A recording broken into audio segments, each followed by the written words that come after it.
चितरं गुणरत्नमहाकरं भाविकपङ्कजबोधदिवाकरं प्रतिदिनं प्रणमामि जिनेश्वरं प्रतिदिनं प्रणमामि जिनेश्वरं करुणाराय अवतार रूप गुरु प्यारा है करुणाराय अवतार रूप गुरु प्यारा है शासन राशिनगार रूप गुरु प्यारा है शासन राशिनगार रूप गुरु प्यारा रूप गुरु प्यारा है रजत गुरु प्यारा है करुणाराय अवतार रूप गुरु प्यारा है भैरूपुरी जिरा लाल लाडला भैरूपुरी जिरा लाल लाडला मामो तारा हरियारा मामो तारा हरियारा शासन राशिनगार रूप गुरु प्यारा है शासन राशिनगार जप गुरु प्यारा श्रावण सुद दशमीरो दिन आयो श्रावण सुद दशमी दिन आयो खुशियारो नहीं पार रूप गुरु प्यारा है खुशियारो नहीं पार रूप गुरु प्यारा मरुधर ना डोल नगर में जन्म्या मरुधर ना डोल नगर में जन्म्या आप लियो अवतार रूप गुरु प्यारा है आप लियो रे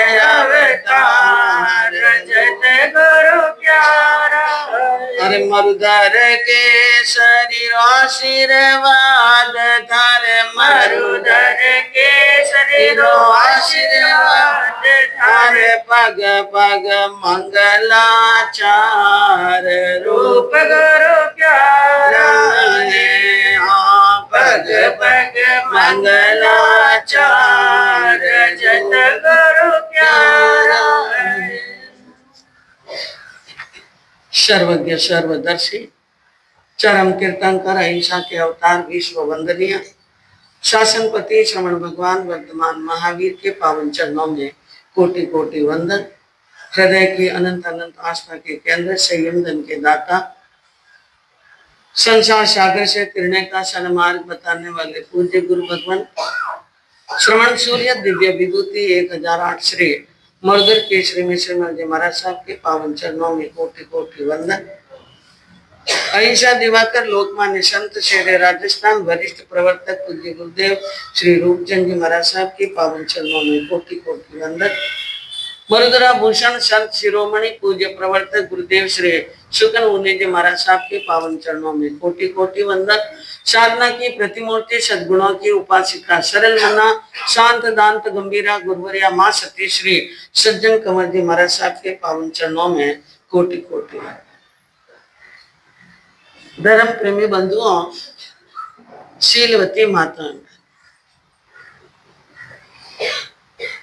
श्रवण सूर्य पूज्य गुरुदेव मुर्गर केसरी मिश्र जी महाराज साहब की जन्म जयंती आती है श्रावण शुक्ला 14 पूज्य गुरुदेव रूपचंद जी महाराज साहब की जन्म जयंती आई है श्रावण शुक्ला 10 और पूज्य गुरुदेव रूपचंद जी महाराज साहब की पुण्य स्मृति दिवस होता है श्रावण शुद्ध 8 तो कल अष्टमी थी और कल 10 और महापुरुषों के जीवन के अंदर कुछ ऐसी विशेषताएं होती हैं कुछ ऐसा त्याग होता है, ऐसा समर्पण होता है कि चाहे जन्म का दिन हो,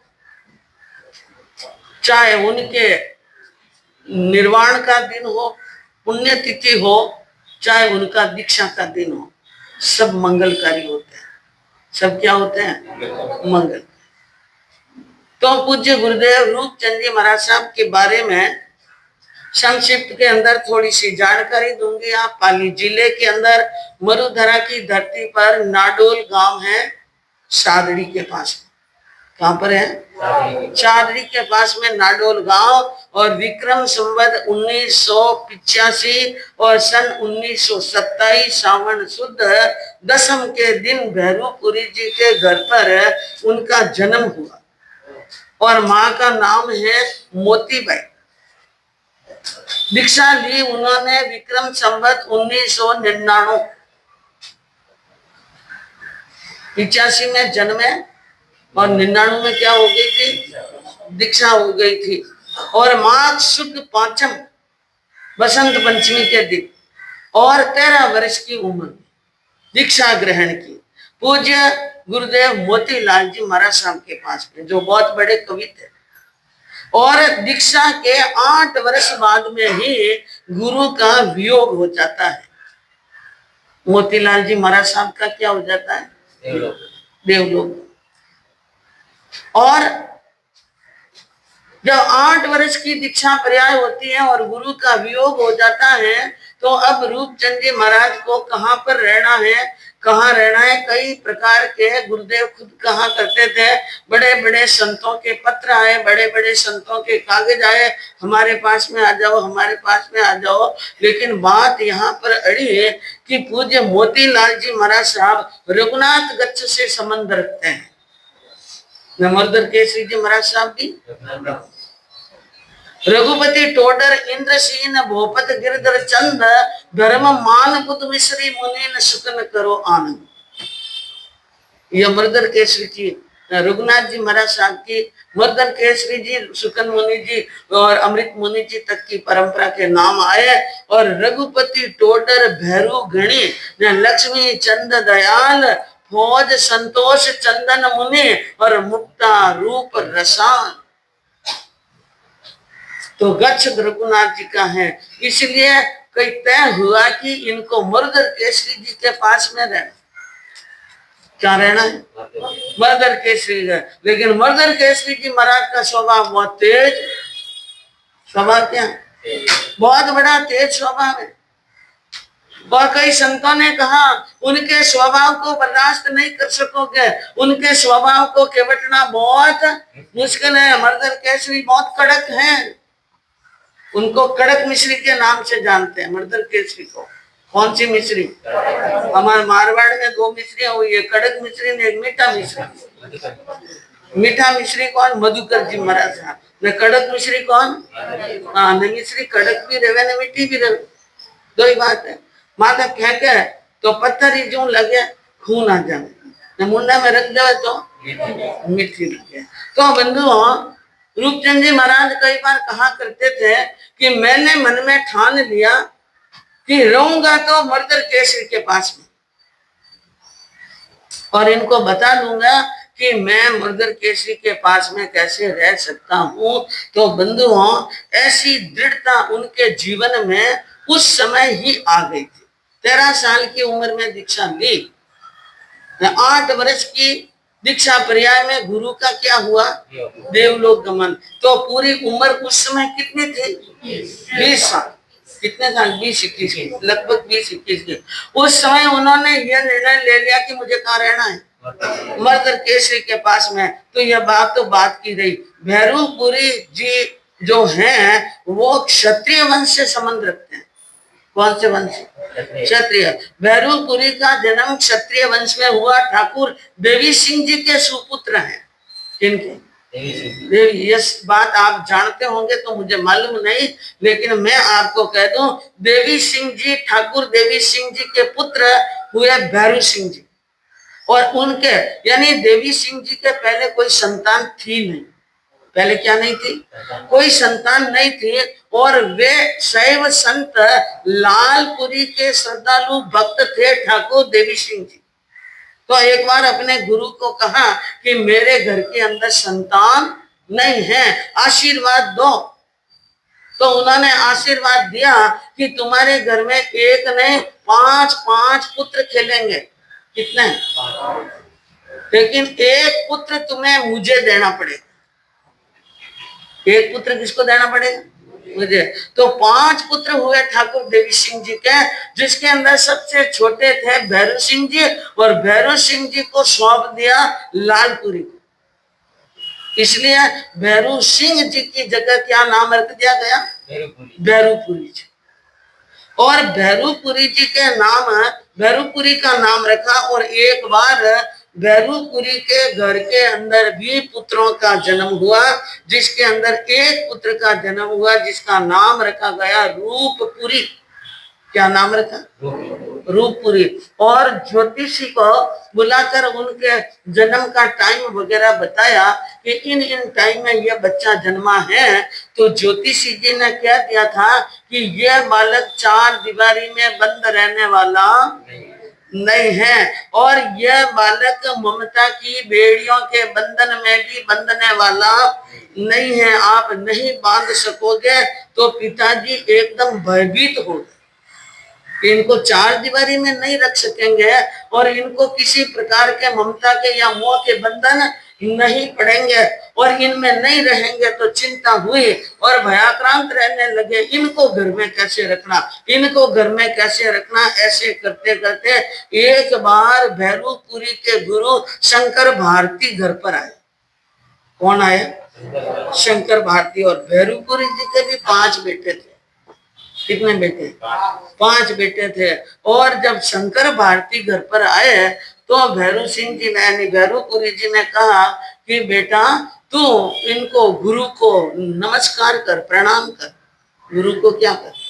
नमस्कार कर, प्रणाम कर। रूपचंद जी ने क्या कहा? मन से तो मैंने कर ही लिया है, और अब आप कहते हैं कर, तो लो कर लेता हूं। उनके चरणों में क्या कर लिया? प्रणाम कर। ये बात सुनकर शंकर भारती सोच में पड़ गए। उन्होंने कहा भैरूपुरी जी, ये जो बच्चा है आपका रूपपुरी, यह तो महादेव के चरणों में चढ़ाने योग्य फूल है। इसको कहां पर चढ़ाओ? महादेव के चरणों में। और गुरु को मना नहीं कर सके भैरू सिंह जी।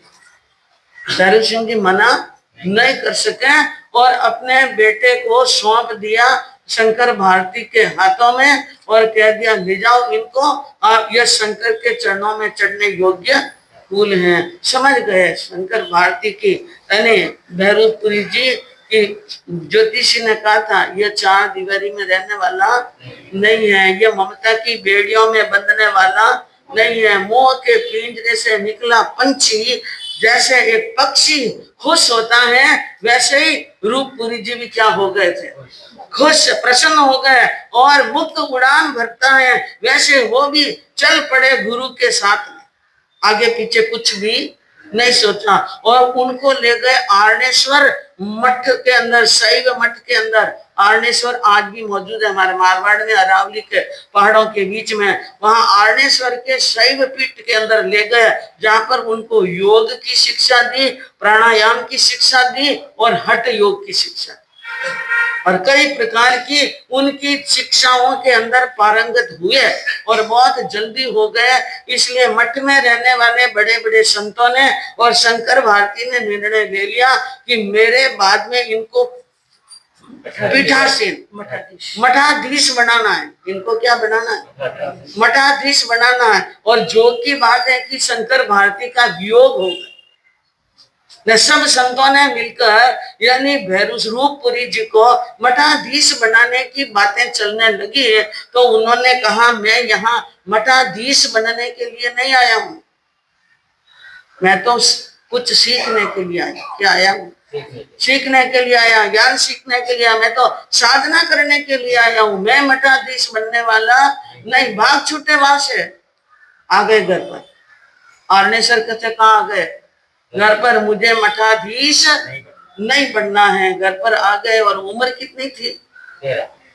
13 साल की, 12 साल की उम्र रही होगी उस समय। आ गए, क्योंकि जो व्यक्ति महान बनने वाला होता है ना, उनके उम्र का तकाजा नहीं देखा जाता है कि उम्र कितने, उनके अंदर तो भगवान पहले से ही बोल देते हैं और वे डिसीजन हाथों हाथ ले लेते हैं। आ गए घर पर, माँ को कह दिया, पिता को कह दिया, मुझे मठाधीश नहीं बनना है। और आप देखिए शादरी के अंदर हुआ एक पूज्य कविवर्य मोतीलाल जी महाराज साहब का चातुर्मास, और नाडोल और शादरी बिल्कुल बाजू बाजू के क्षेत्र हैं। तो चातुर्मास हुआ मोतीलाल जी महाराज साहब का, और नाडोल के अंदर जो उनकी माँ थी मोतीबाई, वो कई बार महाजनों के घरों के अंदर, और अच्छा मिलना जुलना था, अच्छा प्रेम था, तो उनके घर पर आती जाती रहती थी। तो माँ मोतीबाई अपने पुत्र रूपपुरी को लेकर शादी गई, और किसी सेठ जी के घर पर गई, और सेठानी जी से बातचीत हुई, और बातों बातों में सेठानी ने कहा, मैं जल्दी जल्दी मुझे स्थानक में जाना है और मैं जल्दी जा रही हूँ, इसलिए इस समय ज्यादा बात नहीं कर सकूंगी। तो मोतीबाई जी ने पूछ लिया कि आप कहाँ जाते हैं? कि मैं स्थानक में जा रही हूँ, महाराज साहब के चातुर्मास है, व्याख्यान सुनना। क्या सुनना है? व्याख्यान। तो मोतीबाई जी ने कहा कि सेठानी जी मैं ही जाना चाहते, चलो चलो, थे भी कहीं चलो चाहते हैं। तो बच्चा भी क्या आ गया साथ में, और मोतीलाल जी महाराज वहां पर पाठ पर विराजमान थे, और सानक भवन में गए, और मोतीलाल जी महाराज को सेठानी ने भी वंदना की, मोतीबाई जी ने भी वंदना की, और रूपपुरी जी ने भी क्या की? वंदना। और सामने देखा मोतीलाल जी महाराज साहब ने देखा रूपपुरी को, रूपपुरी जी ने कहा देखा? मोतीलाल जी महाराज साहब को पहली नजर में ही गुरु को शिष्य भा गया, और शिष्य को गुरु भाग। मोती रूपपुरी जी विचार करने लगे, ये गुरु जी ठीक है, ये गुरु जी क्या है? ठीक है, पहली नजर में भाग गए। और फिर सुना प्रवचन, फिर बाद में क्या सुना? प्रवचन। और प्रवचन में कहा पूज्य मोतीलाल जी महाराज साहब ने कि मनुष्य का जीवन एक बांसुरी की तरह है। कैसे हैं? बांसुरी की तरह है, और बांसुरी अपने आप में खाली है, लेकिन उस खालीपन में भी संगीत पैदा करने का अपरिमित सामर्थ्य होता है। बांसुरी में संगीत का सामर्थ्य है, यह बजाने वाले पर निर्भर करता है कि वो कैसे बजाया जाए। कुछ बांसुरी के ऊपर मनुष्य अपने जीवन की स्वतंत्रता है कि वो कैसे बजा सके। चाहे तो वो संसार के गीत गा सकता है, और चाहे तो वो निर्वाण के गीत गा सकता है। अपने शरीर को चाहे जहां भी लगा सकता है। ये बात सुनी, और सुन करके रूप मुनि को क्या आ गया? वैराग्य। और भगवान यानी गुरु के चरणों के अंदर प्रतिज्ञा कर ली, मुझे दीक्षा लेनी है, और शीघ्र ही क्या लेनी है? दीक्षा। और बंधुओं, उन्होंने पूज्य मोतीलाल जी महाराज साहब के पास में दीक्षा ली। उनके पास में बोल चाल स्तोत्र थोकड़ा वगैरह श्लोक आगे सीखे, लेकिन 8 साल के बाद में गुरु का क्या हो गया था? वियोग हो गया था। और उसके बाद में आप आ गए मर्दर केसरी जी महाराज साहब के पास में, और आप लोगों ने चैतारण पावन धाम पर यानी गुरुदेव मर्दर केसरी जी महाराज की पुण्यतिथि जब भी मनाई होगी, तो वहां पर गए होंगे रूप जी बाप जी के वहां पर पुण्यतिथि पर। और हो सकता है उस समय ये प्रसंग गुरुदेव ने चलाया कि नहीं चलाया, लेकिन हमने कई बार सुना। हमने ये सुना कि रूपचंद जी महाराज कहते थे कि मर्दर केसरी जी महाराज साहब की कितनी ओगे की डांडिया मेरे पीठ पर टूट गई। समझ में बात समझ में आई? मर्दर केसरी जी महाराज साहब पढ़ाते थे, अध्ययन कराते थे, और अगर बराबर पढ़ाई नहीं करे तो स्वभाव क्या था? तेज। मर्दर केसरी जी महाराज साहब की ओगे की डांडिया रूपचंद जी महाराज के पीठ पर कितनी डांडियां टूट गई? बोलो, कैसे थे मर्दर केसरी जी और कैसे थे रूपचंद जी, जो क्षमा के सागर यानी क्षमा करने वाले थे। आजकल के जमाने के अंदर बेटे को कोई हाँ कि तू क्या कहते, और कोई शिष्य को क्या कहते, शिष्य को गुरु से, यानी गुरु से शिष्य को क्या होना पड़ता है, शिष्य को डरना। लेकिन आजकल जमाना, आपके जमाने में क्या है, बेटों से बाप को डरना पड़ता है और गुरु को शिष्य से। लेकिन मैं नहीं डरू, मैंने डरावे भी को नहीं,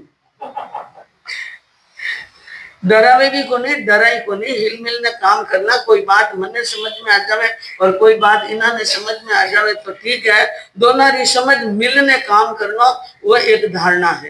तो बंधुओं, इस प्रकार उन्होंने जीवन के अंदर बहुत कुछ सहा, क्षमा रखी और मांस खावन जैसी बड़ी बड़ी तपस्याएं की। और विक्रम संवत 2026 के अंदर राणावास में 55 की तपस्या मौन और साधना सहित की।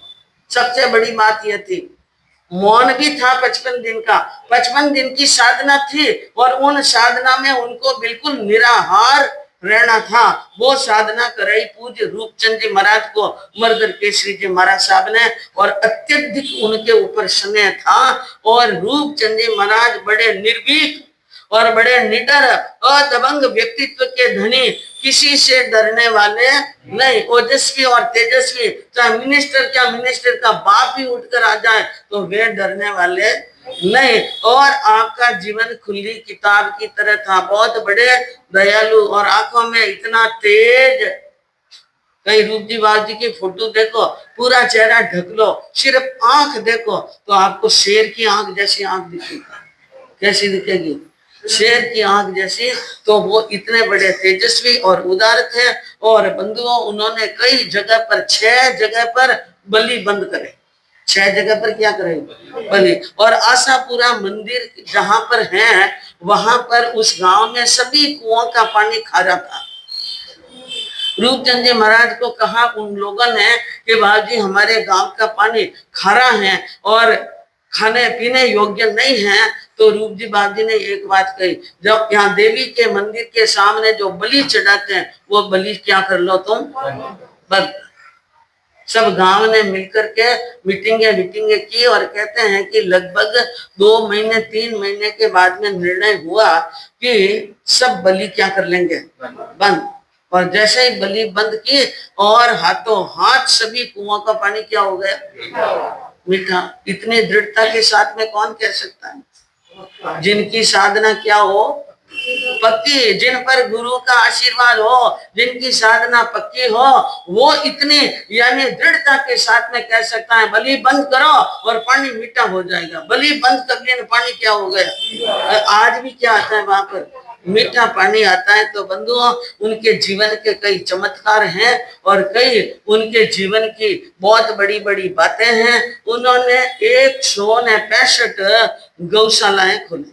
कितनी, और एक बार तो गुरुदेव रूपचंद जी महाराज साहब ने मर्दर केसरी जी महाराज साहब के जन्म शताब्दी दिवस के ऊपर एक साल में 100 गौशालाएं खोली। कितनी, और उस टाइम वहां का मुख्यमंत्री भैरव सिंह शेखावत पाली में बैठे थे और जब हम भी वहां पर थे और उन्होंने वहां पर यह बात रखी कि मैं मर्दर केसरी जी के इस जन्म शताब्दी वर्ष पर 100 गौशालाएं खोलना चाहता हूँ, तो भैरव सिंह जी ने खड़े होकर कहा जमीन आपको हम देंगे, लेकिन व्यवस्था कौन करे, आपके श्रावक करे। तो बंधुओं, 100 गौशालाएं एक साथ में खोल सकते हैं और वचन सिद्धि थे, लब्धिधारी थे।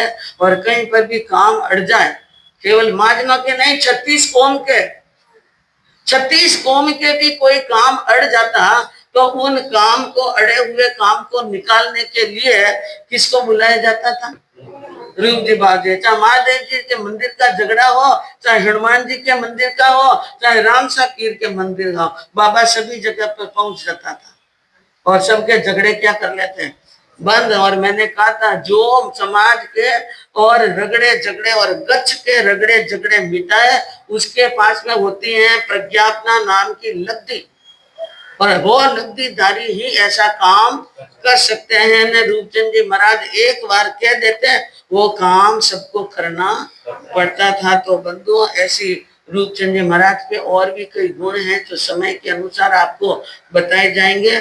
तो आपके सामने वर्णन चल रहा था और वसंत माला को कह रही थी अंजना कि पवन जी आए नहीं और ये महल, ये मालिया, ये सुंदर भोजन और ये शरत स्वादिष्ट भोजन और ये नाटक चेटक मुझे अच्छे लगने वाले नहीं।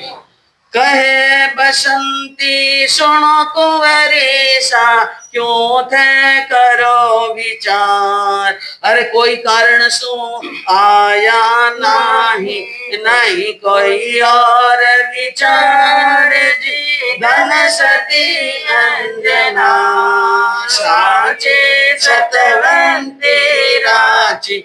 शील में धन सती अंजना साचे सतवंती राची। शील बसंत माला ने कहा, हे अंजना तुम इतना विचार मत करो, इतनी चिंता मत करो और आंखों से आंसू मत बहाओ।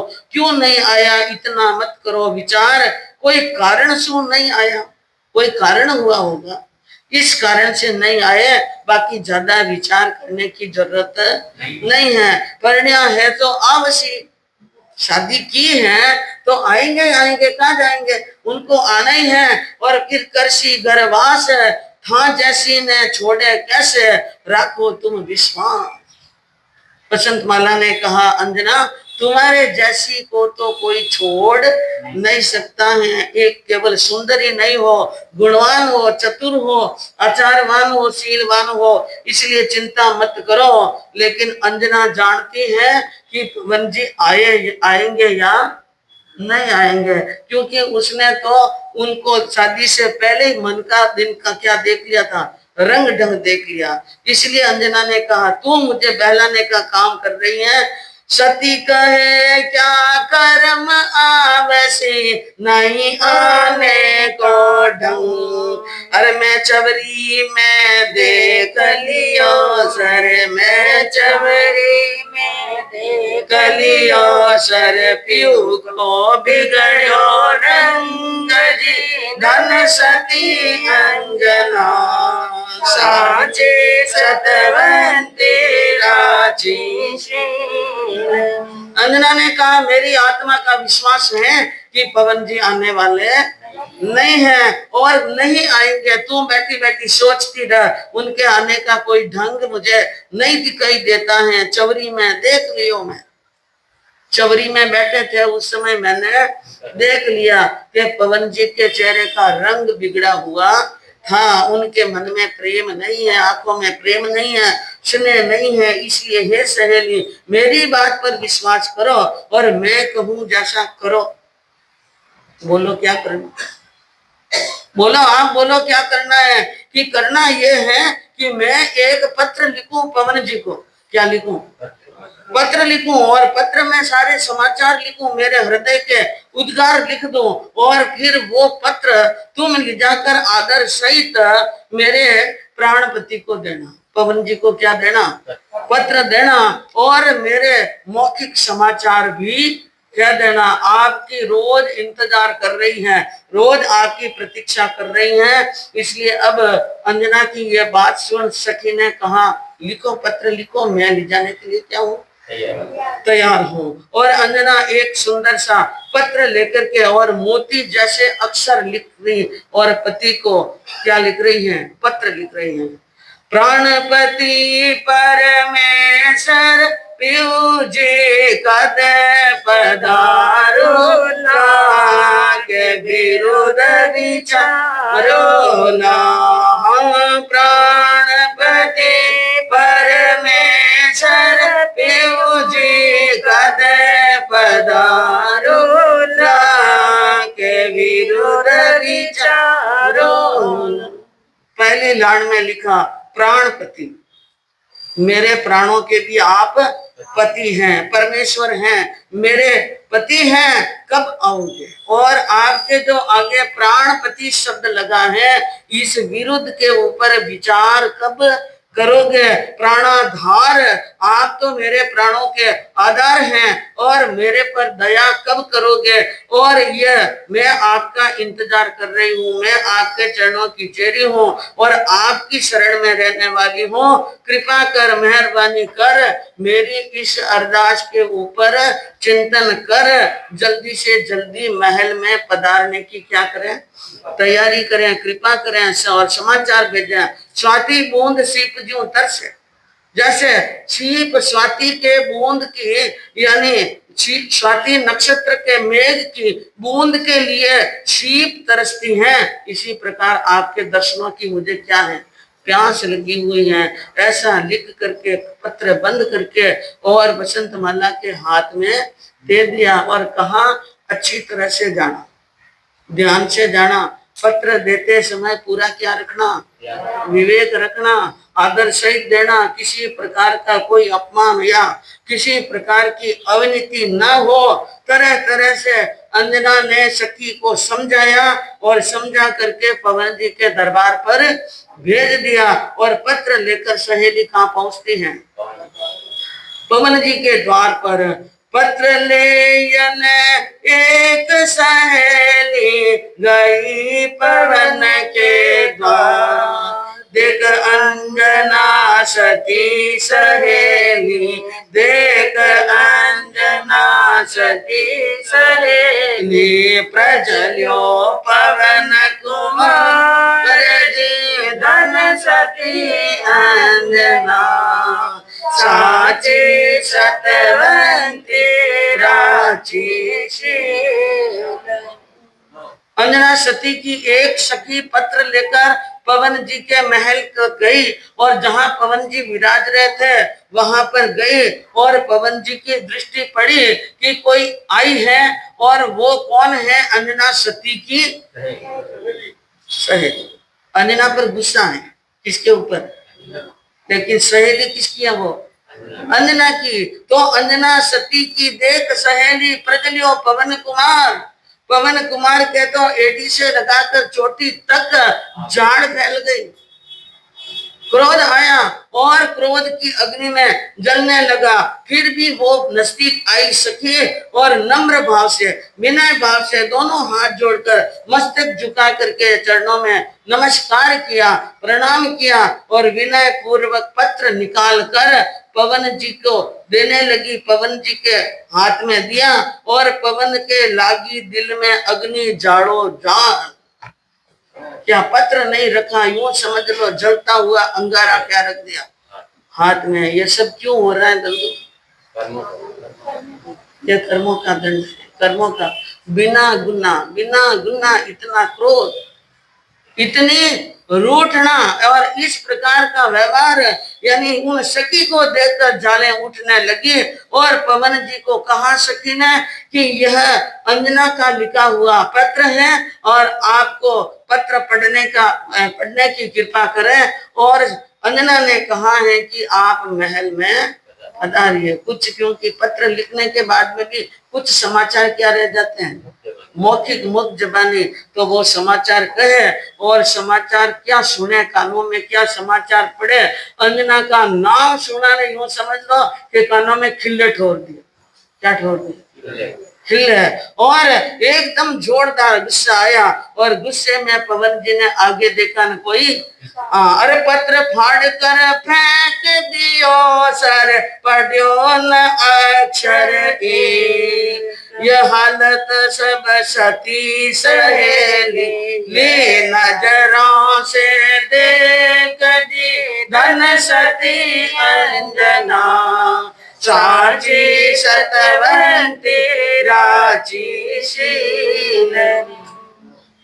अभी सखी वहीं पर खड़ी है और हाथ में पत्र लिया हुआ है। उन पत्र को लेकर के हाथों हाथ पढ़ा न अक्षर एक, एक भी अक्षर नहीं पढ़ा। ये दृश्य कौन देख रही है, अंजना की सखी। यह हालत सब सती सहेली ली नजरों से देख, अपने नजरों से देखी तो उनको भी बहुत जोरदार गुस्सा भी आया, दुख भी हुआ और आंखों में भी क्या है, आंसू, लेकिन पवन जी के सामने बोल नहीं सकती हैं। यह समाचार लेकर सहेली अंजना के पास में कैसे जाती है, अंजना को क्या कहती है, और यह बात सुनने के बाद में अंजना के ऊपर क्या बीतती है बंधुओं, आगे सुनने से मालूम पड़ेगा।